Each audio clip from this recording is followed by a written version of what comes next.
आगे बढ़ेंगे और अब आपको बताएं कि चेयरमैन पीपल्स पार्टी बिलावल भुट्टो जरदारी ने ईरान में पाकिस्तानी ज़ायरीन की गाड़ी को हादसे पर इजहार अफसोस किया है।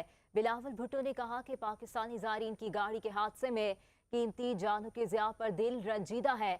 अलमनाक हादसे में अपने प्यारों को खोने वाले खानदानों के गम में बराबर का शरीक हूँ। वजारत खारजा और तेहरान में पाकिस्तानी सिफारत खाने के मुतालिका हुकाम मुतासरा खानदानों से राब्ते में है। उम्मीद है जौं बहक पाकिस्तानी शहरियों की लाशें वतन लाने के लिए मुतालिका हुकाम और इदारे अपनी जिम्मेदारी निभाएंगे। उम्मीद है ईरान हादसे में जख्मी पाकिस्तानियों के बेहतर इलाज मुआवजे को भी यकीनी बनाया जाएगा। कायदे हिज़्ब इख्तिलाफ उमर अयूब ने ईरान में पाकिस्तानी ज़ायरीन की बस को हादसा पेश आने पर अफसोस का इजहार किया है। वज़ीर तवानाई सिंध नासिर हुसैन शाह ने भी ईरान के शहर यज़द में पाकिस्तान की ज़ायरीन की बस हादसे में जाँ बहक होने वाले अफराद के लवाहिकीन से ताज़ियत का इजहार किया है।